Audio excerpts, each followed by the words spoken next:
고린도전서 15장을 흔히 우리가 부활장이라고 이렇게 부르는데 오늘 읽었던 본문은 그 결론에 해당하는 내용입니다.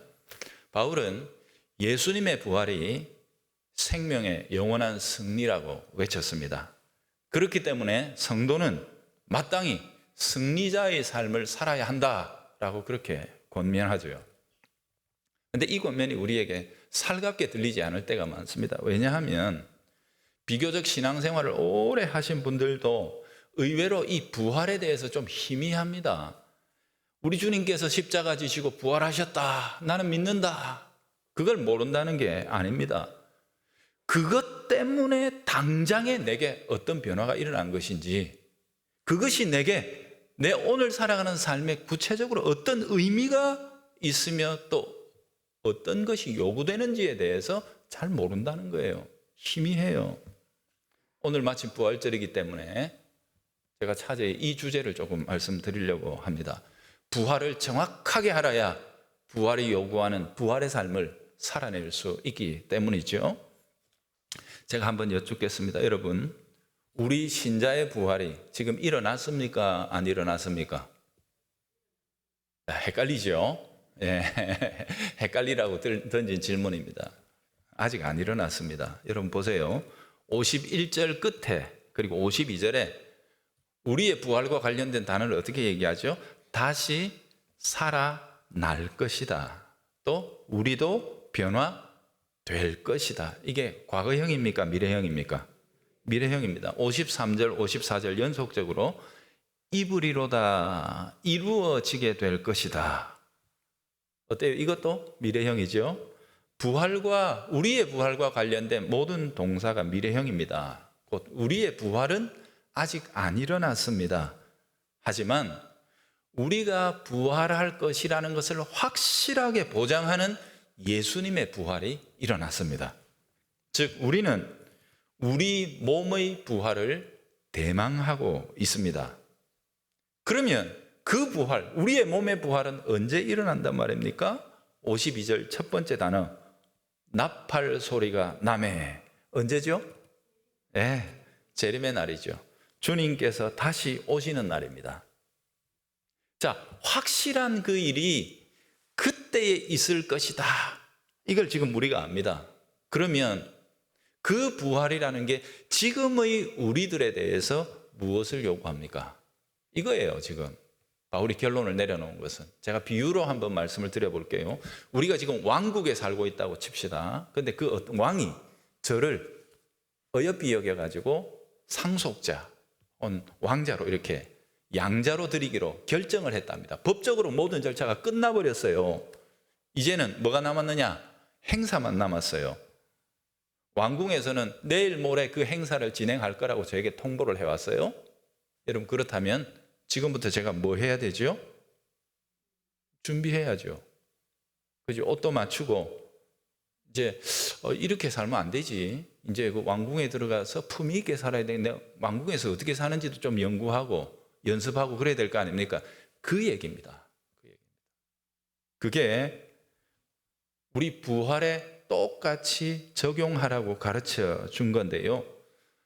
바울의 말을 따라서 제가 오늘 정리를 해볼 테니까 우리 각자가 과연 그 부활에 확실한 보장을 받은 내가 지금 어떻게 그 부활을 아는 자로서 힘입는 자로서 살아갈 것인가 각자 정리하고 적용해 보시면 좋겠습니다. 50절, 혈과 육은 하나님 나라를 이어받을 수 없고 썩는 것은 썩지 아니하는 것을 유업으로 받지 못한다. 바울은 제일 먼저 상속에 관해서 말했습니다. 상속을 하려면 그 상속받기에 합당한 상태가 돼야 된다. 그런데 혈과 육은 안 되는 것이다. 그렇게 얘기했습니다. 여러분, 이 혈과 육이라는 말은 다양한 형태로 쓰이긴 했는데 여기에 있어서는 유대 랍비들이 흔히 쓰던 방식의 그 용례를 가져다 쓴 겁니다. 그게 뭐냐면 자연인으로서의 인간을 말합니다. 그냥 아무것도 안 일어난 상태에서 이것 가지고는 하나님 나라 상속 못 받는다 그랬습니다. 왜 그런가? 그 뒤에 설명이 나오죠. 왜냐하면 썩는 것은 썩지 아니할 것을 받을 수가 없는 법이다. 이런 겁니다. 이거 썩어버리기 때문에 이것 가지고는 안 된다는 겁니다. 그러면 어떻게 그 나라를 상속할 수 있단 말입니까? 안 썩으면 되는 거죠. 그렇죠? 그 얘기를 지금 들려주는 거예요. 어떻게 그럴 수 있습니까? 바울의 말을 계속 들어봅시다. 51절입니다. 보라, 내가 너희에게 비밀을 말하노니 우리가 다 잠잘 것이 아니요 마지막 나팔에 순식간에 호련히 다 변화되리니. 비밀이 있다. 비밀. 그 비밀이 뭡니까? 우리는 다른 운명을 가졌다는 겁니다. 혈과 육 혹은 자연인의 상태와는 전혀 다른 숙명을 새롭게 우리는 부여받았다라는 사실을 비밀이라는 말로 표현하면서 가르쳐 줍니다. 그게 뭡니까? 우리가 혈과 육의 저주 아래 있지 않다. 썩지 않는다는 거지요. 그게 부활의 삶입니다. 52절 이렇게 이어집니다. 나팔 소리가 나매. 이는 재림 때를 말한다고 했죠. 그때의 죽은 자들, 그러니까 바울이 이 편지를 쓰고 있던 당시에 예수님을 믿었는데 이미 죽은 분들이 계실 거 아닙니까? 그죠? 그때에도 바울이 전한 복음을 듣고 예수님을 믿었는데 박해를 받았든지 순교를 했든지 어떤 형태로든 또 나이가 많아서 그때 당시 믿었는데 죽었는데 이미 죽은 상태에 있던 성도들이 있을 거 아닙니까? 그죠? 그들이 먼저 다시 살아나서 썩지 아니할 것, 이게 몸입니다. 부활의 몸입니다. 여러분 잘 기억하셔야 되는 것은 성경이 가르치고 있는 부활 신앙의 가장 핵심적인 것은 우리 몸이 부활한다는 겁니다. 몸이 부활한다는 거예요. 오늘 우리가 사도신경을 고백했는데 제일 마지막에 몸의 부활과 그 몸으로 영원히 사는 것을 믿습니다. 그렇게 고백하지 않았습니까? 몸의 부활이에요. 그래서 이미 주님 오시는 날까지 죽어있는 상태에 있는 성도들은 다시 살아내면서 주께서 썩지 아니하는 영원한 몸을 그들에게 주신다. 이게 1번이고 그 다음에 우리도 그러지요. 곧 이때 우리는 누구냐 하면 주님이 다시 오시는 날 살아있는 성도들, 마침 내가 살아있는 동안에 주님의 재림이 일어나서 주를 맞이하게 되는 성도들이 있잖아요. 여전히 연약한 몸인데 그들은 어떻게 되느냐? 그들은 이제 죽을 것은 없고 어떻게 해요? 그 몸을 변화시키신다. 그게 여기에 나와 있는 비밀입니다. 지금과 같이 늙고 병들고 약해지는 몸이 변화되어 영원한 몸으로 새롭게 되는 것이다. 이렇게 했습니다. 이 얘기를 하면은요, 의외로 교인들이요, 좀 황당하게 무협지 읽어주나 이렇게 생각하시는 분들이 있습니다. 이게 잘 모르는 거예요. 바울이 이 주장을 당당하게 할 수 있는 근거가 뭡니까? 상상력입니까? 아니올시다. 예수님의 부활입니다.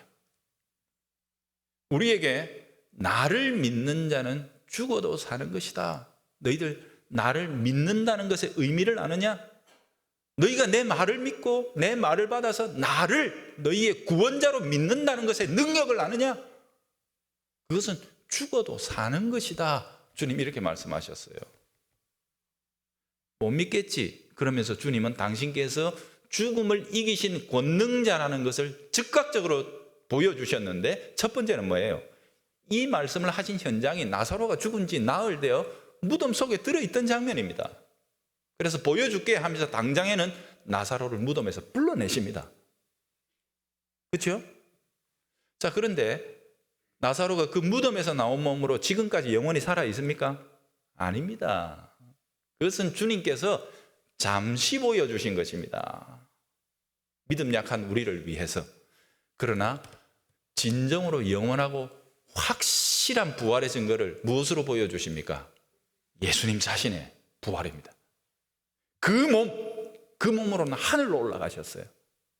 그리고 영광을 받으시고 그 몸으로 다시 오신다는 사실을 우리 예수 그리스도의 부활의 몸을 통해서 확실하게 보장받는 것입니다. 주님은 이 부활을 통해 당신께서 참으로 죽음의 권세를 초월해 계시며 약속하신 그 말씀이 결코 빈말이 아니라는 것을 우리들에게 증명해 주셨다는 말이에요. 바울은요, 이 일을 직접 목격했던 증인들이 지금도 많다는 사실을 그때 당시에 강조하고 있습니다. 15장 3절 이하에 이렇게 나오죠. 이는 성경대로 그리스도께서 우리 죄를 위하여 죽으시고 장사 지낸 바 되셨다가 성경대로 사흘 만에 다시 살아나사 1. 게바에게 보이시고 2.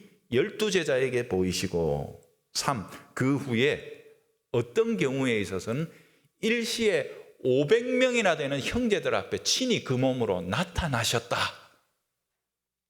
그들 중에 대부분의 사람들이 지금까지 살아있으니까 가서 확인해봐라. 우리 사도들끼리 모여서 여러분들 속여먹으려고 작당을 했겠느냐? 천만에 500명이나 봤다. 그분을 가서 확인해봐라. 바울은 이렇게 가르치고 있는 것입니다. 이 확실한 예수 그리스도의 부활을 근거로 그는 믿는 자들에게도 그분이 약속하신 부활이 확고하다. 이처럼 죽음을 이기시고 영원한 영광의 몸을 얻으신 주께서 우리에게도 그 몸을 주신다고 약속하셨다. 그것이 바로 나를 믿는 자는, 그분을 믿는다는 것의 능력이며 그 약속을 신뢰하는 자들의 영광이다. 이렇게 가르쳐 주신 거예요. 여러분, 주님께서 그 부활의 몸으로 다시 살아나셨는데 그 몸의 영광이 어느 정도인지 우리는 압니다. 그렇죠? 나사로는 잠깐 살아났다가 그 몸은 다시 죽었죠. 그죠? 그거는 영원한 게 아니라는 거예요. 그러나 주님의 몸은 다릅니다. 주님은 그 몸으로 다시 살아. 그 몸으로 승천하셨다고 했죠. 아까도 얘기했고, 승천하셔서 뭐 합니까? 하나님 보좌 우편에 앉으셔서 모든 역사와 하늘과 땅과 땅 아래에 있는 모든 것들을 다스리시고 심판하시는 권세를 받으신 영광의 몸입니다. 곧 그 몸으로는 살아계신 하나님을 직접 대할 수 있습니다. 자격이 있습니다. 그리고 아버지께서 다스리시는 이 모든 통치의 대권을 물려받기에 합당한 몸입니다. 그 몸이 얼마나 영광스러운지 모릅니다. 그런데 부활은, 예수님의 부활은 그 몸을 나도 받는다는 거예요. 나도 받는다. 너희들이 받을 게 뭐냐? 이 몸이다. 이 몸이 얼마나 영광스러운지를 아니? 이 몸으로 내가 아버지께로 갔고 이 몸으로 아버지의 왕권을 물려받았다. 너희들도 이걸 받는 것이다. 주님은 그렇게 우리에게 약속해 주신 것입니다. 그러니 부활신앙이란 다른 게 아닙니다. 우리가 그 영광의 상태에 들어가 주님과 함께 그 영광을 영원토록 누리기에 합당한 그 몸을 주신다는 사실을 우리가 믿는 것입니다. 이게 부활신앙입니다. 이것이 확고하다면, 아까도 제가 노래를 불렀습니다만 이 땅에 영원하지 않는 빛나는 것들이 우리의 마음을 빼앗을 수 있겠습니까? 그게 신자의 능력입니다. 그게 신자가 세상을 이기고 탐욕을 초월하는 힘입니다.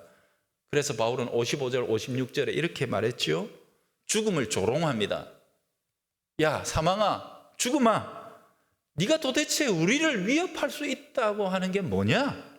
네가 마치 독침이라도 가진 것처럼 우리를 쏜다고 위협하고 있다마는 참으로 가소롭고 우스운 일이다. 네가 가진 것이라고 해봐야 죄와 율법이 아니냐? 그러나 우리 주님께서 십자가에 달려 죄와 율법의 정죄를 우리를 위하여 다 소멸해버리시고 그 영광, 부활의 생명을 우리에게 주셨으니 도대체 네가 하는 게 뭐냐? 신자는 죽음을 조롱하는 것입니다. 자, 그렇다면 바울은 이처럼 우리 몸의 부활에 대해서 강조했는데 왜 이게 그토록 중요한가? 제가 이미 말씀을 드렸습니다만 우리가 상속해야 할 하나님의 나라 때문입니다. 50절이 말하고 있듯이 그것이 썩지 아니하는 영원한 나라이기 때문에 하나님이 그것을 주려고 예비하고 계시기 때문에 그것을 받아 영원히 누리려고 하면 우리의 몸도 영원한 몸이 되어야 하는 것입니다. 그래서 바울은 몸의 부활을 그토록 강조한 것입니다. 여러분, 부활신앙은 몸의 신앙입니다. 절대로 착각하시면 안 됩니다. 부활하신 주님이 제자들에게 나타나니까 제자들이 예수님 뭐라 생각했어요? 헛개비 아이가 헛개비. 예수님이 얘들아 영은 몸이 없지 않니? 와서 봐라. 만져봐라. 떡 한번 줘봐라. 부활의 몸이 있다는 사실을 사도들에게 만져보고 함께 식사를 하시고 그렇게 하면서 이 부활이 우리에게 가져오는 영광이라는 것은 그저 막연하게 우리의 생각으로 마음의 위안이나 삼고 이게 아니올시다. 우리가 이 몸의 한계를 딛고 주와 함께 부활하신 주님처럼 영원한 영광의 몸을 얻어 주께서 얻으신 것들을 함께 나누는 너무도 확고한 신뢰, 신앙, 그 믿음입니다. 이게 신자가 가진 부활신앙이에요. 그래서 바울은 그토록 이 사실을 강조하고 있는 것입니다. 여러분 제가 한번 묻습니다. 지금 우리가 가지고 있는 이 몸, 혈과 육이라고 표현할 수 있죠. 일반적으로, 그죠? 자, 이 몸요, 불에 집어넣으면 탑니까 안 탑니까? 믿음이 좋은데? 저 목사인데? 저는 탈까요 안 탈까요? 섭섭한데요. 우리 성도들처럼. 그렇지요? 저 북극에 갖다 던져놓으면 얼까요 안 얼까요? 권사님인데? 권사님도 얼까요? 다 업니다. 아무리 강철같이 단련해도 한 100년 정도 지나면 쇠하고 사그러들 수밖에 없습니다. 그러니 이 몸 가지고는 안 되는 거예요. 믿음이 있다 없다 이 문제가 아니에요. 믿음이 좋다 나쁘다 이 문제가 아니에요. 이거 가지고는 그 영광 못 받는 법이에요. 그 영광을 다 받아 누릴 수가 없어요. 너무 뜨거운 것도 너무 차가운 것도 견디지 못하는 이 몸인 것처럼 주님이 예비하신 그 영원한 영광을 받기에는 이 몸 가지고는 안 되는 거예요. 그래서 주께서 우리에게 그 영광 받기에 합당한 몸으로 하나님 앞에 감히 설 수 있는 영화로운 몸으로 우리를 위하여 예비하셨고, 그것이 어떤 것인지를 보여주신 게 예수님의 부활하신 몸입니다. 그 몸으로 하나님 영광에, 하나님 보좌 우편에 지금 계신 그리스도가 우리의 부활에 관한 가장 완전하고 확실한 담보라는 거예요. 우리는 그날이 언제일지 모릅니다. 그렇죠? 그날 이전에 제가 죽을 수도 있습니다. 그런데 염려할 거 있나요? 염려할 이유가 없습니다. 왜요? 우리는 약속을 붙들고 있습니다. 진짜로 믿음직한 분, 나를 위해 십자가를 져주신 그분의 약속을 붙들고 있습니다. 뭐예요? 나를 믿는 자는 죽어도 살겠고 무릇 살아서 나를 믿는 자는 영원히 죽지 아니하리니 너는 이것을 믿느냐? 주님 우리에게 물으십니다. 예, 너는 믿느냐? 이것을 믿느냐? 나를 믿는다는 것의 의미, 그 능력, 그것은 죽음이 어쩔 수 없는 것이다. 너희들을 죽음이 뒤흔들지 못한다. 죽어도 사는 것이다. 너는 이것을 믿느냐? 그렇게 물어보신 거예요. 사랑하는 성도 여러분, 이것이 바로 약속된 부활, 생명의 승리입니다. 이것을 바울과 함께 마무리해 보십시다. 이처럼 우리에게는 영생의 몸이, 그리고 그 몸으로 누릴 영광스러운 나라의 상속이 예비되어 있습니다. 그렇다면 그 명백한 사실은 지금의 우리, 지금 이 몸은 그 몸이 아니죠. 그런데도 불구하고 지금의 이 몸을 가진 우리에게 그 확고한 약속이 주는 바가 뭐냐 이거예요. 바울이 그걸 결론으로 내려놓은 거예요. 두 가지입니다. 첫째, 견실하여 견고하고 흔들리지 말아라 하는 것입니다. 이 약속 붙들고 흔들리지 말아라. 세속에 속해서 혈과 육으로 쫓고 다투며 싸우려 하는 것들, 결국 죽어버리면 다 끝나버릴 것들을 악유다툼하며 붙들고 가지려고, 남들보다 더 올라가려고 거짓말하고 죄짓고 온갖 악을 다 행하면서라도 그것을 다툼하고 있는 이 세속에 물들지 말라. 흔들리지 말아라. 너희들은 약속받은 거기에 견고하게 서라. 그것입니다. 그런 것들의 마음을 빼앗겨 믿음에서 흔들리지 말아라. 죽기를 무서워함으로 일생에 매여 종노릇하는 이 세상 사람들의 삶을 따라 살지 말아라. 그게 첫 번째 명령입니다. 두 번째는 뭡니까? 또한 주님의 일에 더욱 힘쓰는 자들이 되라. 그렇게 권고하였습니다. 여기 주님의 일이 뭔가, 이건 다양한 의미가 있습니다만 모든 것을 말합니다. 우리가 세상에서 가지고 있는 이 직업이나 이웃과의 관계, 모든 삶을 다 말합니다. 곧 약속된 부활을 기다리는 자로서의 삶, 그걸 지금부터 살아라. 지금부터 살아라 하는 것입니다. 천국적인 가치를 가지고 사는 걸 말합니다. 여러분, 이 15장이 부활장이라고 그랬죠. 이 부활에 대한 소망을 확고하게 가르쳐준 이후에 16장에 무슨 얘기가 나옵니까? 바울은 가난한 자들을 위한 연보를 권면합니다. 빼앗고 다투고 경쟁해서 더 높아지고 더 많이 더 크게, 이게 아니라 오히려 나눠주라는 겁니다. 베풀어라는 것입니다. 희생하라는 것입니다.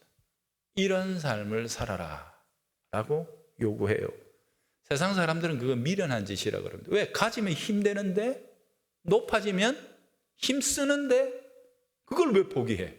그걸 왜 나눠줘? 내가 가급적이면 더 많이 가져야 더 힘쓰고 더 힘이 많은 사람이 되는데 그걸 왜 나눠줘요? 그리스도인의 삶은 그게 아니라는 거예요. 그 세상이 이해를 못하는 것입니다. 비유로 결론을 맺겠습니다. 아프리카 어느 오지에 한 여인이 있었는데 한국으로 시집을 오게 됐어요. 그래서 이제 곧 결혼하면 평생을 가서 살아야 할 삶을 준비하기 시작합니다. 지금까지는 그렇게 안 살았지만 이제부터는 한국이라는 나라에 맞춰서 자신의 모든 삶을 바꾸어 나가기 시작합니다. 그 나라의 계절이 어떻게 되더라? 그 나라의 문화가 어떻더라? 그 나라의 식습관이 어떻더라? 그러면 나 지금부터 여기서 김치 담는 법, 된장 끓이는 법, 거기는 손가락으로 안 먹고 젓가락 쓴다는데 젓가락 쓰는 법 막 연습합니다. 동네 사람들이 웃습니다. 별 희한한 짓을 다 한대. 우리 동네에서는 아무짝에도 쓸데없는 짓을 하면서 살아간다 라고 그를 이야기할 것입니다. 여러분, 그런데 과연 이 사람이 어리석은 사람일까요? 이제 남겨진 자신의 생을 위해 지금까지 살아왔던 삶의 습관과 흐름을 버리고 전혀 새로운 삶의 스타일, 새로운 문화에 자기 자신을 훈련시키고 맞추어가면서 살아가는 이 노력, 이 훈련, 과연 어리석은 짓입니까? 주님께서 장차 다시 오시는 날 우리에게 부활이 약속되어 있습니다. 영원한 영광의 나라를 상속할 소망이 있습니다. 부활은 그날이 아직 오지 않았지만 지금부터, 여기는 그때 주께서 주시는 나라의 영광과 다르지만 지금부터 이미 그 약속과 그 소망을 가진 자로서 살아가라는 겁니다. 이해하지 못해도, 알아주지 않아도 여전히 이 몸 가지고 그 삶을 살아내기에는 버겁지만 그럼에도 불구하고 이 육신을 쳐서 복종시켜가면서 영원토록 살아갈 새로운 삶의 방식에 길들여가면서 이 연약한 육체를 통해서도 우리를 그 새 생명 가운데로 부르신 아버지의 영광을 드러내며 살아가기 위해 힘쓰라는 거지요. 그게 바울이 이 부활의 소망 가운데서 신자들을 권면하는 것입니다. 형제들아, 견실하라.